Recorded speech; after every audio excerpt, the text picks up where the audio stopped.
Assalamualaikum warahmatullahi wabarakatuh. Perkenalkan, nama saya Marlina, NPM 192191018, kelas 2A Pendidikan Jasmani. Di sini saya akan memaparkan materi mengenai model kurikulum pendidikan jasmani. Dan di sini terdapat beberapa model ya. Yang pertama yaitu tentang model kurikulum developmental education movement, yang dimana pendidikan ini berkewajiban untuk menciptakan suasana atau lingkungan yang bisa memahami atau mengetahui dan memajukan potensi-potensi seorang peserta didik, yang dimana peserta didik memahami perubahan terhadap peningkatan atau penurunan peningkatan ranah kognitif, psikomotor atau afektif. Model perkembangan merupakan peserta didik pada tiap kurikulum. Guru menciptakan atau merencanakan pelajaran yang akan dibahas pada kegiatan yang akan dilaksanakan dengan memperhatikan kebutuhan dan minat anak. Jadi kita seorang guru harus mempersiapkan terlebih dahulu sebelum kita mengajar, bahkan sebelum kita melakukan aktivitas pembelajaran. Hal itu supaya kita mengetahui bagaimana potensi seorang anak tersebut, apakah potensi mereka baik, karena kan setiap seorang anak mempunyai potensi-potensi yang berbeda, baik itu dalam kognitifnya atau psikomotornya atau dalam hal yang lainnya, dan minatnya pun sangat berbeda. Kita harus memahami hal itu. Dan adapun poin yang kedua yaitu tentang model sport education, yang dimana sport education ini merupakan yang dulunya diberi nama Fly Education oleh Zewert dan Bain tahun 1985, yang dikembangkan oleh Swedenborg tahun 1995. Model ini bersumber pada subjek mata dengan berorientasi dan nilai disiplin mastery, dan menunjuk pada model kurikulum sport socialization. Model ini memang terkait dengan kenyataan bahwa olahraga merupakan suatu materi penjas yang banyak digunakan oleh para guru dan disukai oleh siswa. Pada saat melakukan olahraga biasanya seorang siswa senang dalam melakukannya. Namun di sisi lain terkadang melihat bahwa pembelajaran olahraga ini dalam konteks pembelajaran penjas tidak lengkap dan tidak sesuai dengan arahan yang diberikan kepada siswanya, karena nilai-nilai yang terkandung di dalamnya sering terabaikan, yang dimana memang kan olahraga ini terkadang fasilitasnya yang kurang memadai, sehingga pembelajaran pun dengan seadanya. Ya mungkin memang terkadang seorang guru mempunyai ide untuk memodifikasi alat-alat tersebut, namun tidak menutup kemungkinan hal itu memang tidak efektif dalam pembelajaran. Walaupun ada alat seadanya, tetapi hal itu sangat baik juga karena tidak tertinggal jauh. Walaupun alatnya seadanya, tapi kita bisa belajar ya, walaupun mungkin kurang efektif.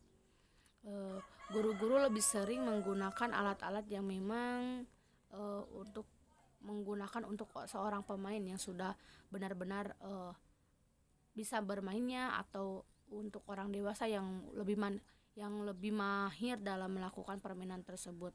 Apalagi untuk para atlet-atlet ya, mungkin atlet-atlet sudah mahir dalam melakukan permainan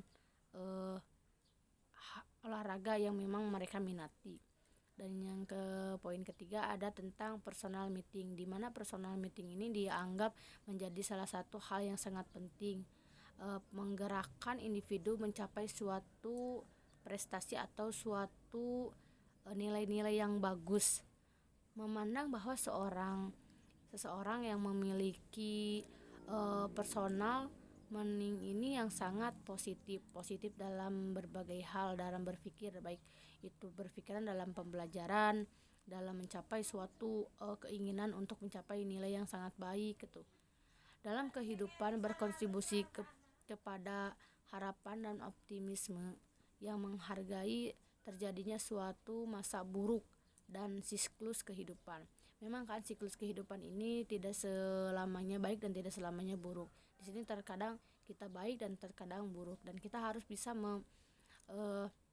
menghargai hal itu, karena memang sebenarnya sih kita harus berpikiran positif. Yang mungkin ketika kita sedang berada di masa buruk, uh, kita harus berusaha gitu supaya kita berada dalam kehidupan atau siklus yang lebih baik gitu.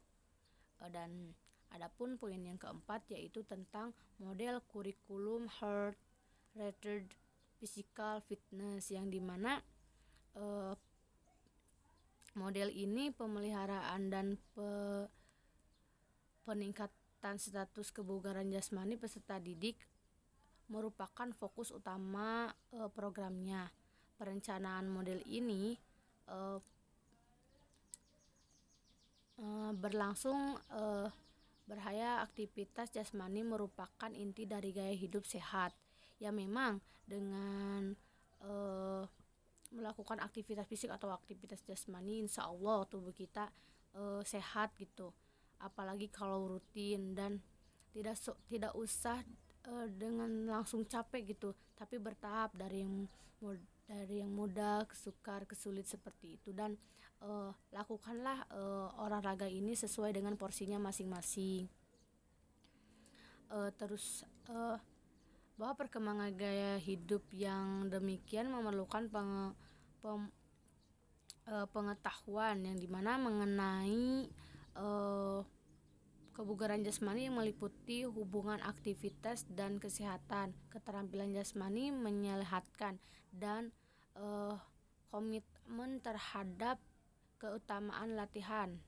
Ya, prinsip dan pengaruh latihan. Desain program latihan individu berdasarkan prinsip-prinsip kebugaran, yang dimana kebugaran ini suatu bentuk aktivitas jasmani yang mengembangkan kebugaran dan kesadaran akan pemeliharaan kebugaran jasmani. Kita harus sadar bahwasanya memang kebugaran jasmani itu sangat penting bagi tubuh kita. Setidaknya kita melakukan kurang lebih dari 1 minggu itu 3 kali olahraga supaya tubuh kita tuh sehat ya. Dan terkadang memang untuk orang-orang tertentu, orang-orang seperti atlet atau orang-orang yang memang mendalami dalam olahraga yang mereka minati itu dalam 1 minggu bisa 4 kali sampai 5 kali. Nah kita cukup lah kalau untuk kesehatan tuh cuma mungkin usahakan 1 minggu tuh 3 kali olahraga gitu, supaya tubuh kita tuh fit dan aktivitas jasmaninya memang yang dari yang mudah gitu. Mungkin cukup sekian pemaparan dari saya. Mohon maaf apabila banyak kesalahan dan tutur kata yang kurang berkenan, tutur kata yang kurang benar. Wassalamualaikum warahmatullahi wabarakatuh.